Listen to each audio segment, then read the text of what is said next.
നമസ്കാരം. നമസ്കാരം നമസ്കാരം.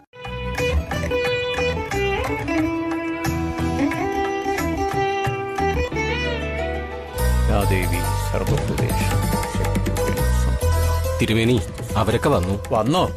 ശരി, ഇവിടെ വേണ്ടതൊക്കെ ഒരുക്കി വെക്കും. മോളെ, ഞങ്ങള് കാവലൊന്ന് തൊഴുതിട്ട് വരാം.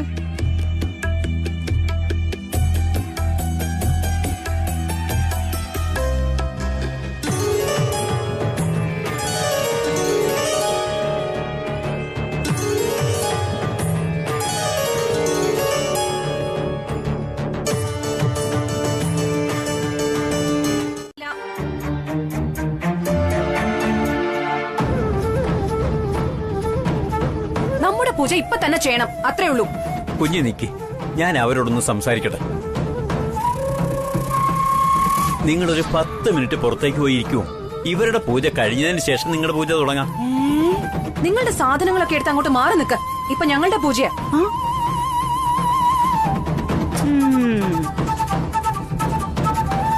മോളെ, ഒരു 10 മിനിറ്റ്, അപ്പോഴേക്കും ഞങ്ങളുടെ പൂജ കഴിയും.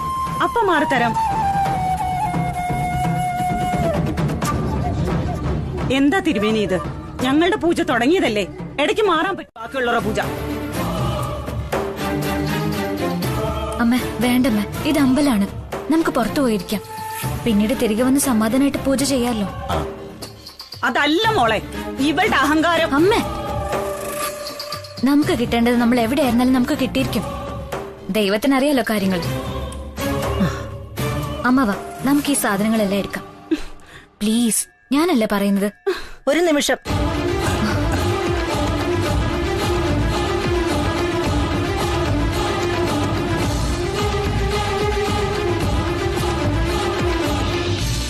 തിരുമേനി, ആദ്യം ഇവരുടെ പൂജ നടക്കട്ടെ, അത് മതി.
ശ്രദ്ധിച്ചായിരുന്നോ?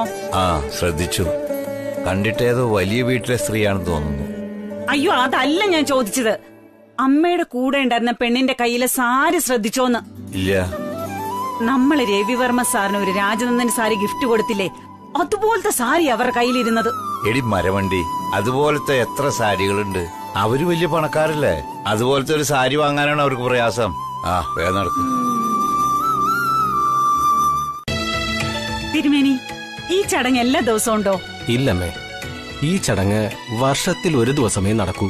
ഈ ദിവസത്തിൽ ഈ ചടങ്ങിന്റെ കാര്യങ്ങളൊന്നും പറഞ്ഞുതരാൻ പറ്റുമോ? അമ്മ, ഇത് പാർവതി പരമേശ്വരന്റെ കല്യാണ ഉത്സവ പൂജയാണ്. ഈ ചടങ്ങിന്റെ പ്രത്യേകത എന്തെന്ന് വെച്ചാൽ, കല്യാണം കഴിക്കാത്ത ആൺകുട്ടികളും പെൺകുട്ടികളും മാത്രമാണ് ഈ പൂജയിൽ പങ്കെടുക്കുന്നത്. അല്ലെങ്കിൽ അവർക്ക് വേണ്ടപ്പെട്ടവരും. ഈ ദിവസം ആരൊക്കെ വന്ന് പൂജ ചെയ്യുന്നുവോ അവർക്കെല്ലാം പെട്ടെന്ന് മംഗല്യഭാഗ്യം നടക്കും.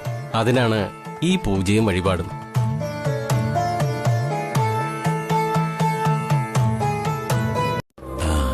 നിങ്ങൾ ഇന്ന് ഈ നിമിഷം ഇവിടെ നിൽക്കുന്നുണ്ടെങ്കിൽ അത് പരമശിവന്റെ അനുഗ്രഹമുള്ളതുകൊണ്ടാണ്.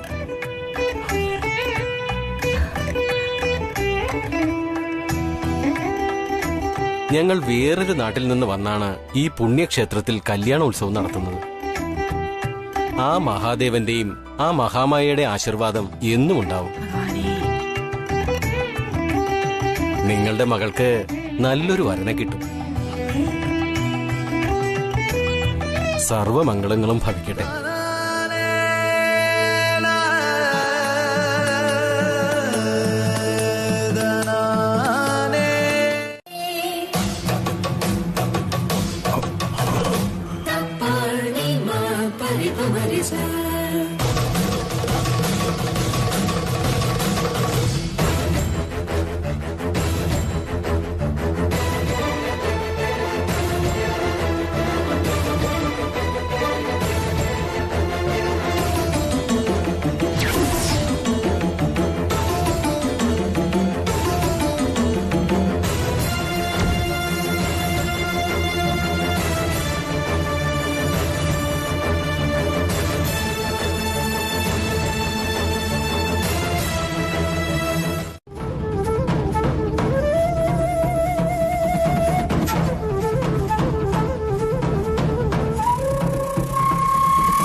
മോളെ വാ.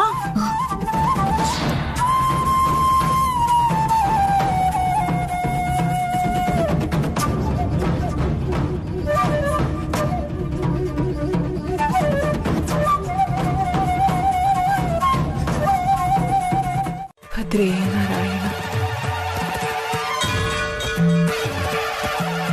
അമ്മേ നാരായണ, ദേവി നാരായണ, ലക്ഷ്മി നാരായണ, ഭദ്രേ നാരായണ. അമ്മേ നാരായണ, ദേവി നാരായണ, ലക്ഷ്മി നാരായണ, ഭദ്രേ നാരായണ. അമ്മേ നാരായണ, ദേവി നാരായണ, ലക്ഷ്മി നാരായണ, ഭദ്രേ നാരായണ.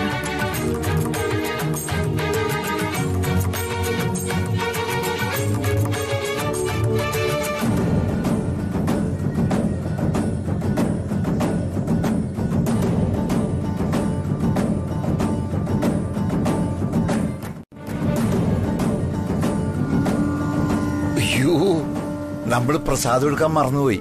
അയ്യോ, എല്ലാരും മറന്നല്ലോ. ശരി, ഞാൻ പോയി എടുത്തിട്ട് വരാം. വേണ്ടമ്മേ, ഞാൻ പോയി കൊണ്ടുവരാം. നിങ്ങൾ ഇവിടെ നിന്നാ മതി. ഈ മനുഷ്യന്റെ ഒരു കാര്യം ഇങ്ങനെയുണ്ടോ പറയും. പ്രദീപ് കുമാർ രേവതി നിവാസ് വരന് വേണ്ടി 100 രൂപ സംഭാവനയായി നൽകിയിരിക്കുന്നു. ഉണ്ണി കൃഷ്ണവിലാസം വരന് വേണ്ടി 100 രൂപ സംഭാവനയായി നൽകിയിരിക്കുന്നു. രമ്യ സോപാനം 100 രൂപ വധുവിന് സംഭാവനയായി നൽകിയിരിക്കുന്നു. ഇതാർക്കാണ്? ഇതാർക്കാണെന്ന് അല്ല, ഈ ദക്ഷിണ അതല്ല, ഇവിടെ പാർവതി പരമേശ്വരന്റെ കല്യാണം നടക്കുകയല്ലേ. ഈ ദക്ഷിണ വരന് വേണ്ടിയാണോ വധുവിന് വേണ്ടിയാണോ എന്നാ ചോദിച്ചത്. വരനു വേണ്ടി. ആ ശരി, അവിടെ ഏൽപ്പിച്ചോളൂ.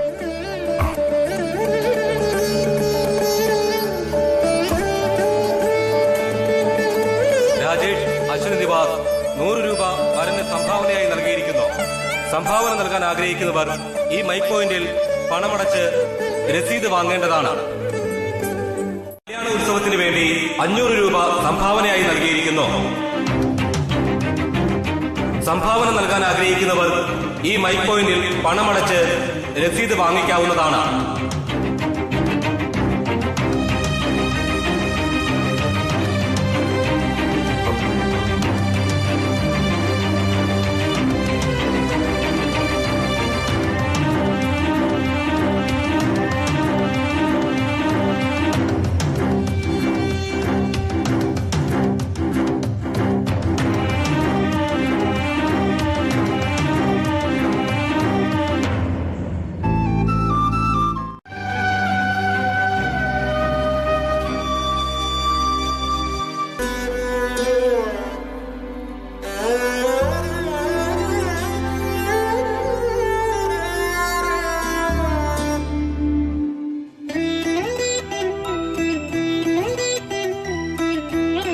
നോക്കിട്ട് വരാം വാ.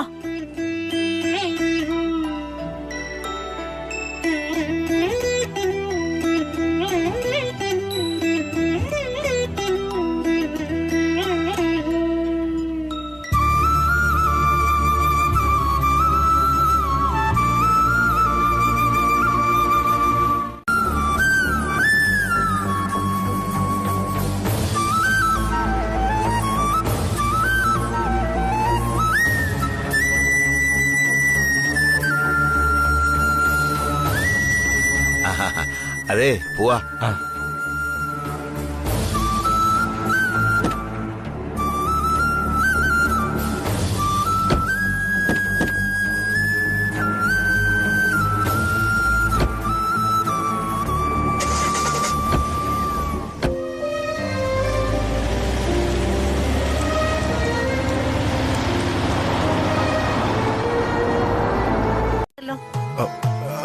കയ്യില് ഹാരം ഇരിക്കുന്നു. പ്രസാദമായി തന്നതാണോ? അതെ. ഓ എന്റെ ദേവി, നീ തന്നെ രവിക്ക് നല്ല ബുദ്ധി കൊടുത്തല്ലോ. അവൻ സ്വയം അമ്പലത്തിൽ വന്ന് കല്യാണോത്സവത്തിന്റെ പ്രസാദം പോലും വാങ്ങിയിരിക്കുന്നു. ഇനി എല്ലാം ശുഭമായി നടക്കും. ഈ ഹാരം കയ്യിലുണ്ടെങ്കിൽ നിനക്ക് നല്ലൊരു പെൺകുട്ടിയെ തന്നെ കിട്ടും രവി. ഇന്ന് എനിക്കും ദേവിയെ നന്നായിട്ട് കണ്ടു തൊഴാൻ പറ്റി. അതിനേക്കാൾ സന്തോഷം നീ വന്നതാ. ഇനി ദേവി എത്രയും പെട്ടെന്ന് ഒരു നല്ല വാർത്ത നമ്മളുടെ കാതിലെത്തിക്കും. നോക്കിക്കോ.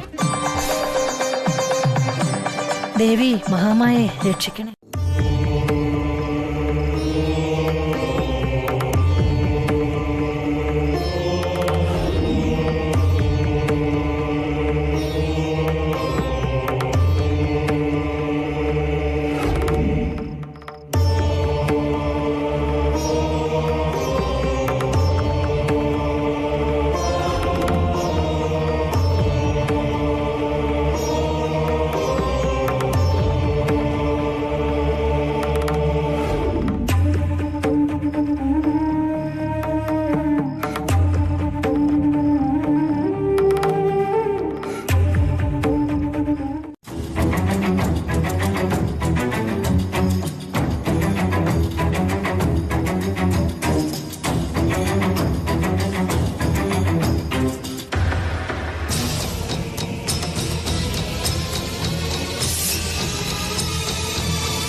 മോളെ ശ്രീ, ഉറങ്ങിയില്ലേ ഇതുവരെ?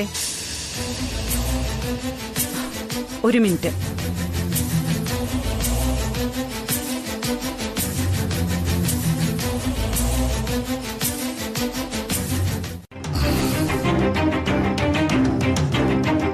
ഇനിയെങ്കിലും അതുപോലെ ദുസ്വപ്നങ്ങൾ കാണാൻ ഇടവരുത്തല്ലേ എന്റെ ദേവി മഹാമായേ.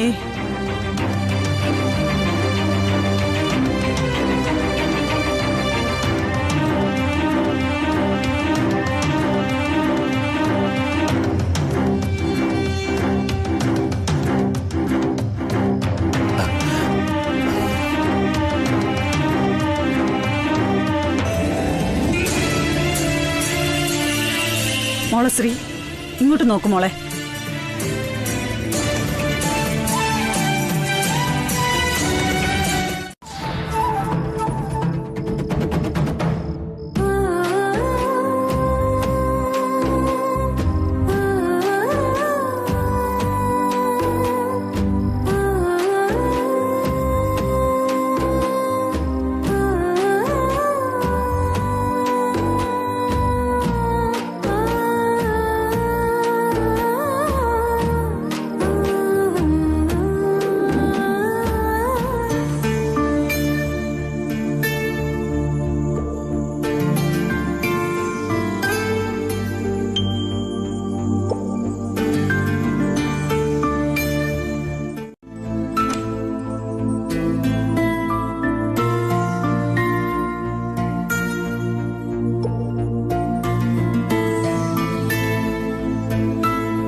രവി, ആ, നീ ഒന്നും പറഞ്ഞില്ല. സത്യമാണോ അമ്മ പറയുന്നത്? നമ്മുടെ ആഗ്രഹം അത്ര തീവ്രമാണെങ്കിൽ നമ്മൾ വിചാരിക്കുന്ന കാര്യങ്ങൾ നടക്കുമോ ഈ ലോകത്ത്? തീർച്ചയായും നടക്കും. പക്ഷേ ആ ആഗ്രഹത്തിന് സ്വാർത്ഥത ഉണ്ടാവാൻ പാടില്ല, അത്രേ ഉള്ളൂ. അല്ല, നീ എന്താ അങ്ങനെ ചോദിച്ചത്? പ്രത്യേകിച്ച് കാരണം എന്തെങ്കിലും? ഞാനൊരു ഉദാഹരണം പറയട്ടെ. ഒരു പ്രത്യേക സാഹചര്യത്തിൽ രണ്ടുപേർ തമ്മിൽ കണ്ടുമുട്ടാൻ പാടില്ലെന്ന് തീരുമാനിക്കുന്നു വെക്കാം. പിന്നീട് അവർ തമ്മിൽ കണ്ടുമുട്ടാൻ സാധ്യതയുണ്ടോ? എത്ര ആഗ്രഹിച്ചാലും പറഞ്ഞ് മുന്നോട്ട് നീങ്ങണം. അതാണ് ഇനി എന്റെ തീരുമാനം. അത് മാത്രം.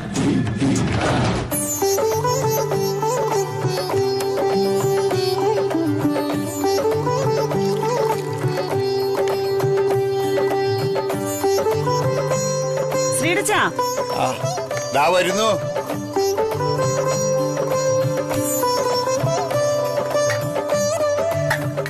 ചായ ഒഴിച്ചു വെച്ചിട്ടുണ്ട്. ഒരെണ്ണം എടുത്ത് മോൾക്ക് കൂടെ കൊടുത്തട്ടെ.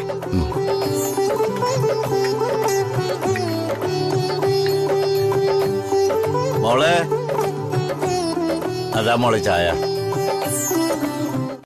ഒരു ദിവസം കൊണ്ട് തന്നെ അത്ഭുതം സംഭവിച്ചു. നമ്മൾ ഇത്രയും നാൾ അനുഭവിച്ച സങ്കടം ദേവി ഒരു ദിവസം കൊണ്ട് തന്നെ ഇല്ലാതാക്കി തന്നു എന്നർത്ഥം. അതെ സരോജം, അതെ.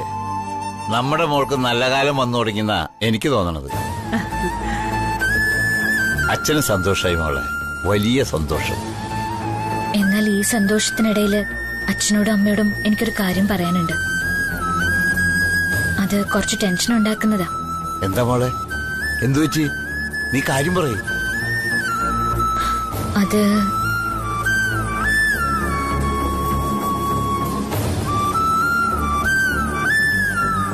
ജോലിയുമായി ബന്ധപ്പെട്ടിട്ടാ. പോയിട്ടെന്നാ നീ മടങ്ങി വരുന്നത്? അതറിയില്ല അച്ഛാ. എന്നാലും 3-4 ദിവസം എടുക്കോ പോകാനും വരാനും? അറിയില്ലമ്മേ. ഞാൻ പോകുന്നത് ട്രാൻസ്ഫർ ആയിട്ടാ. ട്രാൻസ്ഫറോ? അതെന്താ എത്ര പെട്ടെന്ന് ട്രാൻസ്ഫർ? അച്ഛാ, ഇനി മുതൽ എന്റെ ജോലി അവിടെയാണ്. എന്നെ ഈ ഓഫീസിൽ നിന്ന് പറഞ്ഞു വിടുന്നു. അയ്യോ, എന്റെ കരിക്കൊത്തിയമ്മേ. ശ്രീടച്ചാ, ഞാൻ എന്തൊക്കെയായി കേൾക്കുന്നത്? അയ്യോ, എന്റെ തല കറങ്ങുന്ന പോലെ.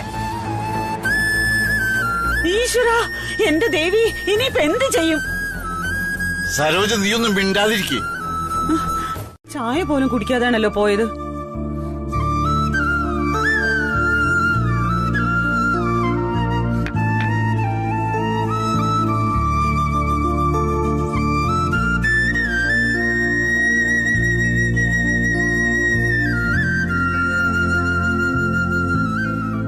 ഈശ്വര, ഇപ്പൊ എന്തിനായിരിക്കും രവിവർമ്മൻ സാറ് ഇതിങ്ങനെ ചെയ്യുന്നത്?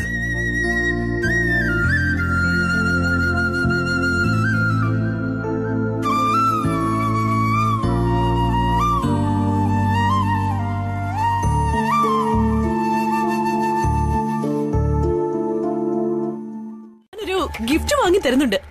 എന്ത് വേണമെന്ന് സാറിന് തന്നെ തീരുമാനിക്കാം. എനിക്കായിട്ടൊന്നും വേണ്ട. പകരവേ നമ്മുടെ പാവം ശ്രീലക്ഷ്മി മാഡത്തിന് എന്തെങ്കിലും ഒരു ഗിഫ്റ്റ് വാങ്ങിക്കൊടുത്താൽ ഉഗ്രനായിരിക്കും. She deserve a real gift from you. അറിയാം, അതിന് അവൾക്ക് ഓൾറെഡി ഗിഫ്റ്റ് കിട്ടി കഴിഞ്ഞില്ലേ sir?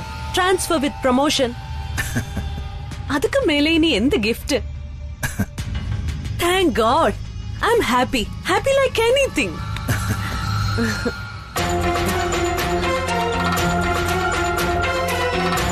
Hey Najib, where are you now?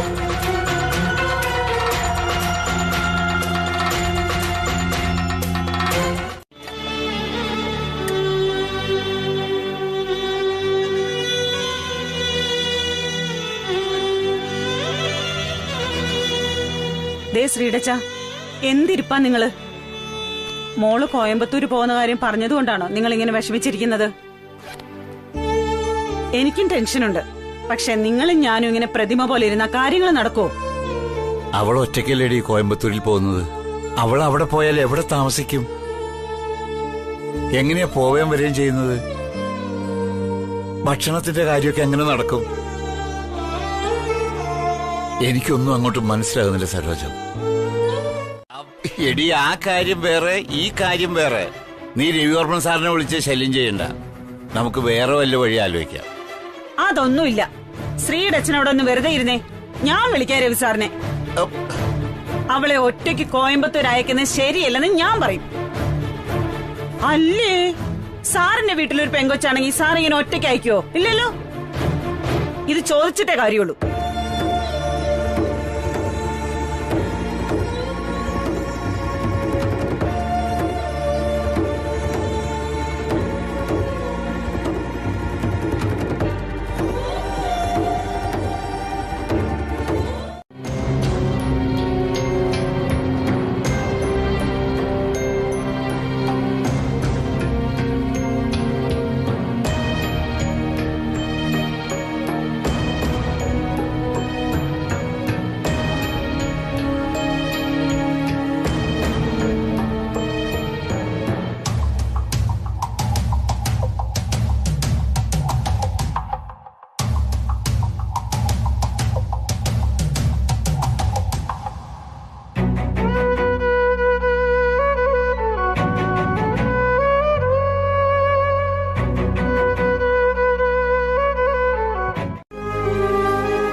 Good morning sir. Good morning. സാറൊന്ന് വരണം, ചെറിയൊരു പരിപാടിയുണ്ട്. എന്ത് പരിപാടി? അത് സാന്ദ്ര മാഡം പറയും. സ്റ്റാഫുകളെല്ലാം കൂടെ സാറിനെ കാത്തു നിൽക്കുക. വരൂ വരൂ സാർ.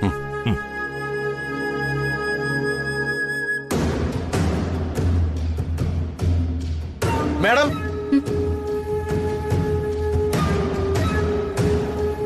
സാന്ദ്ര മേഡം അന്വേഷിക്കുന്നു. അത്യാവശ്യമായിട്ട് ചെല്ലാൻ പറഞ്ഞു. വരൂ മേഡം.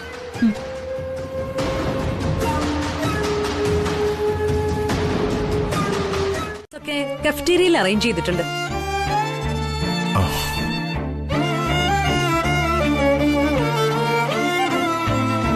ആ ദാ നമ്മുടെ കഥാനായിക എത്തിയല്ലോ.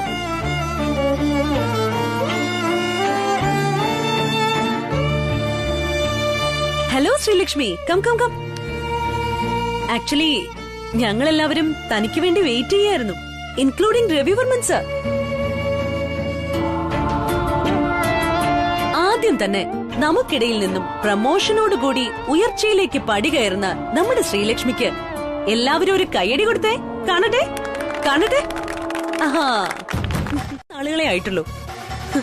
സത്യം പറഞ്ഞ എനിക്ക് ആദ്യം ഓർമ്മ വരുന്നത് താൻ ജോയിൻ ചെയ്ത ആദ്യ ദിവസം തന്നെ ഈ ഓഫീസിന് തീ കൊളുത്താൻ ശ്രമിച്ചതും അന്ന് ഈ ഓഫീസിലുണ്ടായ panic സിറ്റുവേഷനുമാണ്.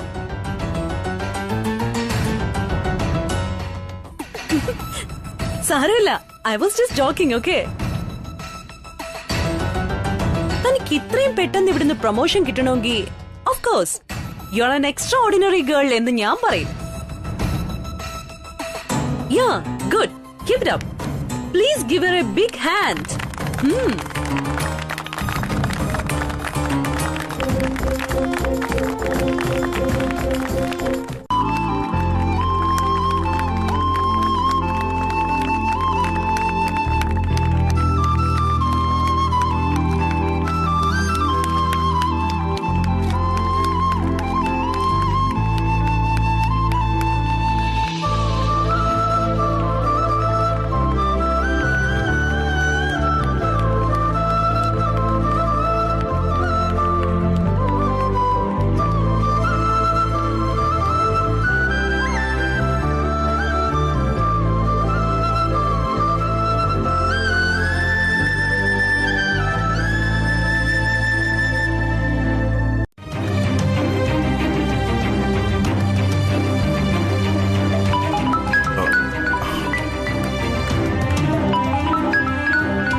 Sandra, please. Hello? Oh. Yeah, Don Salvos. Tell me. Yeah.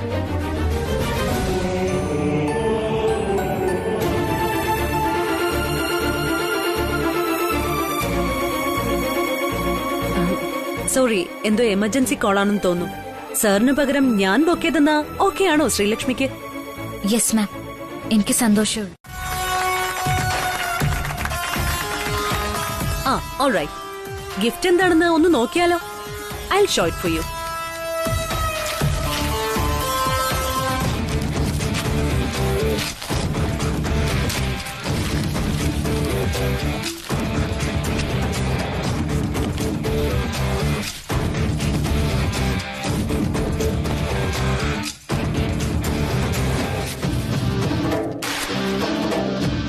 Sreelakshmi, this for you. Nice no? You know, ചിലർക്ക് ലൈഫിൽ വലിയ നേട്ടങ്ങൾ അർഹിക്കുന്നതിൽ നേരത്തെ ദേഷ്യം കാണും. നീ ഇങ്ങനെ വീണ്ടും വീണ്ടും വിളിച്ച് ഉപദ്രവിച്ച ആർക്കും ദേഷ്യം വരും, കട്ടും ചെയ്യും. സാമാന്യ മര്യാദ എന്ന വാക്ക് നിനക്കറിയില്ല. ഓ, ഈ വയസ്സാങ്കാലത്ത് കൂടുതൽ മര്യാദ പഠിക്കാനെന്ന് എനിക്ക് സൗകര്യമില്ല. ദേ, എന്റെ സംശയം സാറിന് ഇനി മോളോട് എന്തെങ്കിലും ദേഷ്യമുള്ളത് കൊണ്ട് വേറെ നാട്ടിലേക്ക് അയക്കുന്നതാണെന്നാ. ഏയ്, അങ്ങനെയൊന്നും പറയില്ലേടി. സാറിന് അവളോട് ദേഷ്യമുണ്ടെങ്കിൽ പ്രൊമോഷൻ കൊടുക്കുവോ? ഇല്ല. നോക്ക്, നമ്മുടെ മോൾ ഒരിക്കലും കള്ളം പറയാറില്ല. ഉള്ള കാര്യങ്ങൾ ഉള്ളതുപോലെ പറയും. പക്ഷെ ഇതിപ്പോ ഒന്നും എനിക്ക് അങ്ങോട്ട് നെല്ലും പതിരും തിരിയുന്നില്ലോ ഭഗവാൻ. ആ പിന്നെ കടയിലേക്ക് വിളിച്ചു പറഞ്ഞിട്ടേ ദേ അവിടെ ഇരിക്കുന്ന ബാഗ് എടുത്ത് നന്നാക്കാൻ കൊടുക്കണം. കഴിഞ്ഞ പ്രാവശ്യം നാട്ടിൽ പോയിട്ട് വന്നപ്പോ കീറിപ്പോയി.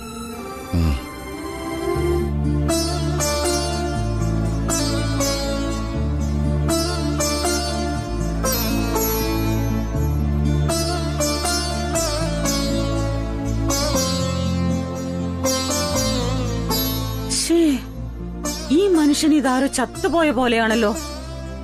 ഇനിയിപ്പോ മോളെ ഒരിടത്തും അയക്കാതെ മുറി പൂട്ടിയിടുവെന്തോ.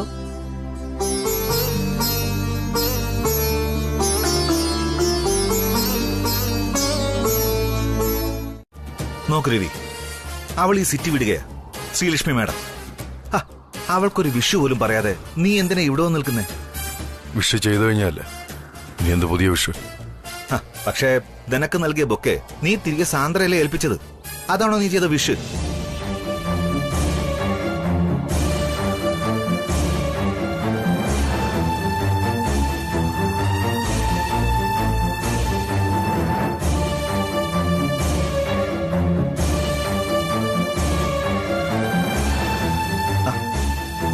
എടാ, ഇനി നീ എന്തിനായി ടെൻഷൻ എടുത്ത് തലേ ചുവന്നു നടക്കുന്നതെന്നാ എനിക്ക് മനസ്സിലാവാത്തത്. വേദാന്തവും സിദ്ധാന്തവും ഇനി നീ പറയണ്ട. It's all over now. ഇത് വേദാന്തവും സിദ്ധാന്തവും അല്ല രാജറാം. ഇന്നലെ അവൾ ചെയ്ത ചലഞ്ചിൽ ഞാനാ തോറ്റുപോയത്. That's the truth. എന്നുവെച്ചാ നീ എന്താ ഈ പറയുന്നേ? മനുഷ്യനെ മനസ്സിലാവുന്ന ഭാഷയെ പറ. നീ എങ്ങനെ തോറ്റെന്ന? പറയാം. ചലഞ്ച് തീരുന്നതിന് അരമണിക്കൂർ മുമ്പ് ഞാൻ അമ്മയുടെ മനസ്സിനെ വേദനിപ്പിക്കാണെന്ന് കരുതി അമ്പലത്തിൽ പോയി. ഓക്കെ, അതിനെന്താ കുഴപ്പം? അതും ആ കുട്ടികളെ ബന്ധം മനസ്സിലായില്ലേ? ബന്ധമുണ്ട്. അവിടെ ആ അമ്പലത്തിൽ ശ്രീലക്ഷ്മി അവളുടെ അച്ഛനും അമ്മയായിട്ട് വന്നിരുന്നു. അവൾക്ക് എന്നോടുള്ള വിശ്വാസം ഞാൻ തന്നെ ഇല്ലാതാക്കി. ഫ്രോഡ്. കൊള്ളരുതാത്തവനാ ഞാനിപ്പോ. സ്വയം വഞ്ചിക്കുന്ന ബീരു.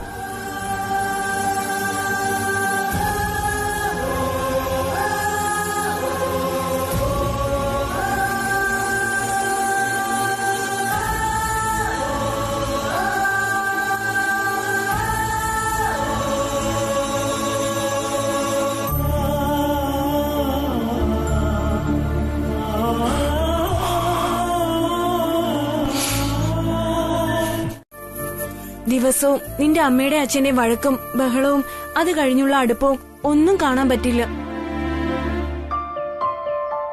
പിന്നെ ഇവിടുത്തെ കിണറ്റിൻ ചോട്ടിലെ ഒത്തുകൂടലും ദേ ആ നാഗർപ്രതിഷ്ഠയിലെ പൂജയും ഒന്നും കാണാൻ പറ്റില്ല. നമ്മള് പകലും രാത്രിയൊക്കെ പോയിരുന്ന വർത്തമാനം പറയുന്ന ഊഞ്ഞാലിന്റെ ചോട്ടിലെ ആ നിമിഷങ്ങളൊക്കെ നമുക്ക് നഷ്ടപ്പെടും. ഇതിലെല്ലാം പ്രധാനം മറ്റൊന്നാ. ഇവിടെ നിന്ന് നീ പോയാ നിനക്കിനി രവിവർമ്മൻ സാറിനെ കാണാൻ പറ്റുമോ? അതെന്താ നീ ആലോചിക്കാത്തത്? ഞാൻ ചെന്നെങ്കിലും സാർ ഇന്നലെ ഓഫീസിലുണ്ടായിരുന്നില്ല. പകരം ഞാൻ ഇന്നലെ ഏത് അമ്പലത്തിൽ പോയോ അവിടെയാ സാറും വന്നു ചേർന്നത്. രവിവർമ്മ സാർ അമ്പലത്തിൽ വന്നെന്നോ? എങ്ങനെ? അതറിയില്ല, പക്ഷെ നടന്നത് സത്യമാണ്. ഞാൻ എന്റെ സങ്കടം മാറാൻ കാർത്യായനി ക്ഷേത്രത്തിൽ പോയിരുന്നില്ലേ? ആ ദേവി എന്നെ കൈവിട്ടില്ല കൃഷ്ണ. അവസാന നിമിഷത്തിൽ ആ ചലഞ്ചിൽ ആ അമ്മ എന്നെ ജയിപ്പിക്കായിരുന്നു.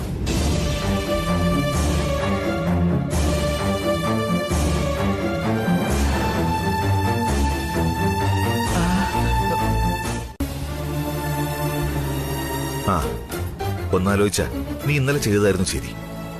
അമ്പലത്തിൽ വെച്ച് അവളുടെ മുന്നിലേക്ക് പോകാതിരുന്നില്ലേ, അത് തന്നെ. അതിന് ഭീരുത്വമൊന്നല്ല, നീ ശരിയായ തീരുമാനം എടുത്തതാണെന്നേ ഞാൻ പറയൂ. എന്റെ രവി, സാധാരണ നീ ഒരു ജോലി ഏറ്റെടുത്ത് അത് ചെയ്തു കഴിഞ്ഞ ശേഷം അതിനെക്കുറിച്ച് ആലോചിക്കാറേയില്ല, ശരിയല്ലേ? ഇതും അതുപോലെ മതി. അവളെ കോയമ്പത്തൂരിലേക്ക് ട്രാൻസ്ഫർ ചെയ്യാൻ നീ തീരുമാനിച്ചു കഴിഞ്ഞു, അത് ചെയ്തു കഴിഞ്ഞു. ഈ കഥയുടെ അവസാനം ഇതാണ്, ദ എൻഡ്.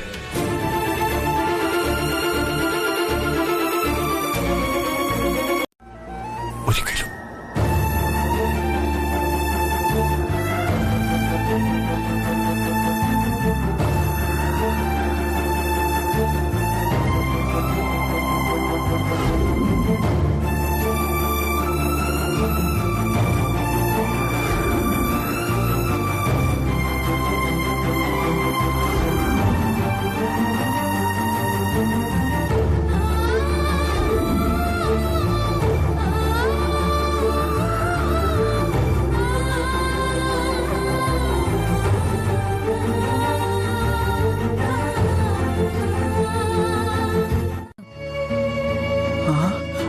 ഞാൻ സാറിനെയും കണ്ടു, സാർ എന്നെയും. പക്ഷെ സാറിന്റെ കൺമുന്നിലേക്ക് വന്നിട്ടില്ല. അദ്ദേഹത്തിന് എന്റെ കൺമുന്നിലേക്ക് വരാൻ ഇഷ്ടമല്ലായിരുന്നു എനിക്ക് മനസ്സിലായത്. എന്നുവെച്ചാൽ അതെങ്ങനെ മനസ്സിലായി? സാർ എന്നെ കണ്ടിട്ടും കാണാത്ത പോലെ നടിച്ചു. എന്നെ കാണാതിരിക്കാൻ മറഞ്ഞു നിന്നു. എന്നോടുള്ള ഇഷ്ടത്തെയും പ്രണയത്തെയും സമ്മതിച്ചു തരാൻ സാർ തയ്യാറല്ല കൃഷ്ണ. സാർ അങ്ങനെയൊക്കെ കാണിക്കുമ്പോ നാളെ ഞാൻ എങ്ങനെയാണ് അദ്ദേഹത്തിന് മുന്നിൽ പോയി നിൽക്കുന്നത്? അത് മനസ്സിന് ഭാരമേ നൽകൂ, സന്തോഷം നൽകില്ല.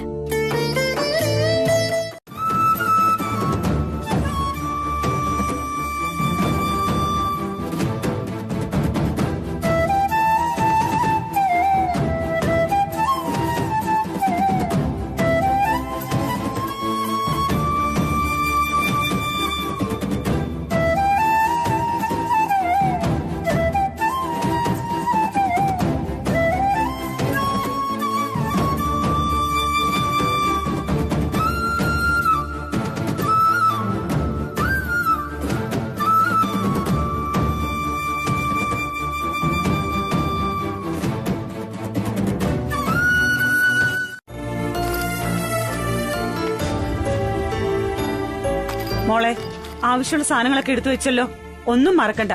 ദാ സോപ്പും പേസ്റ്റും. ശ്രീടച്ച, ഒരു പേപ്പറിങ് എടുത്തേ, ഇതൊന്ന് പൊതിഞ്ഞു വെക്കാം. ശ്രീടച്ച. എന്താടി? ഓ, ഒന്നും പറഞ്ഞില്ല, ഞാൻ എടുത്തോളാം.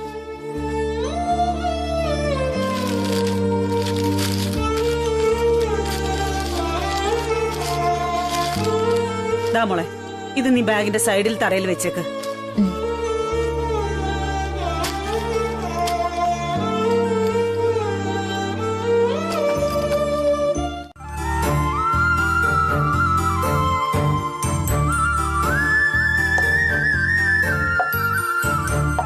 മോളെ, ദാ ഇത് ചമ്മന്തിപ്പൊടി, ഇതാ അച്ചാറ്, ദാ ഇത് കാച്ചിയ എണ്ണ, ദാ അവലസ് പൊടി, ഇതെല്ലാം ഈ കവറിലിട്ടിട്ടുണ്ട്.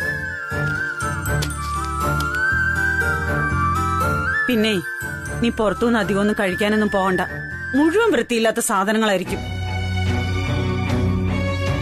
പിന്നെ മോള് ലീവ് കിട്ടിയ ഉടനെ തിരിച്ചു വരണം.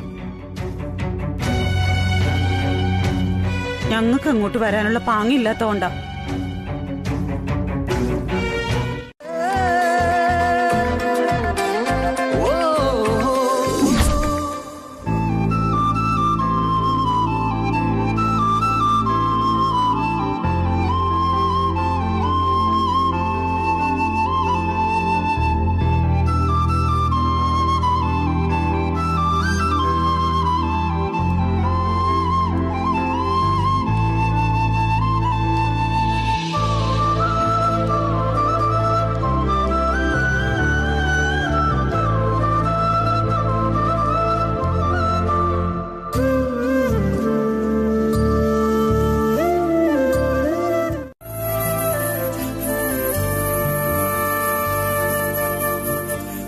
ശരിയാ, നീ ജോലിക്ക് പോയി തുടങ്ങിയ മുതല് നമ്മുടെ ബുദ്ധിമുട്ടുകളൊക്കെ കുറഞ്ഞു കിട്ടിയെന്നുള്ളത് സത്യ. എന്ന് കരുതി നിന്നെ കഷ്ടപ്പെടുത്തി ഞങ്ങൾക്ക് സുഖമായിട്ട് ജീവിക്കണ്ട മോളെ. നീ പോണ്ട ഇവിടുന്ന്, പോണ്ട.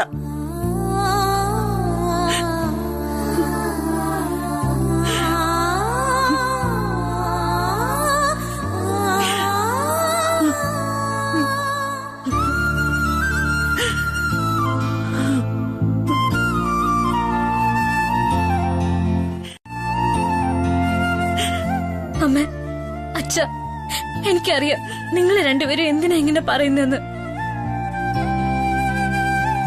ഇത് നമ്മുടെ വീടല്ല അമ്മ. നമ്മുടെ വീടിന്റെ ഉത്തരവാദിത്വം ഞാൻ ഏറ്റെടുക്കുന്നതിൽ എന്താ ഒരു തെറ്റ്? നിങ്ങളെ രണ്ടുപേരും നന്നായി നോക്കണം എന്നുള്ളത് എന്റെ വലിയ ആഗ്രഹമാണ്. ദയവ് ചെയ്ത് അതിന് തടയരുത്, പ്ലീസ്. പ്ലീസ് അച്ഛ, എന്നോട് ജോലി മതിയാക്കാൻ മാത്രം പറയരുത്. പ്ലീസ് അമ്മ, പ്ലീസ്. എന്നപ്പോ ദൈവത്തിന്റെ മുന്നിൽ പ്രാർത്ഥിക്കേ ചെല്ല.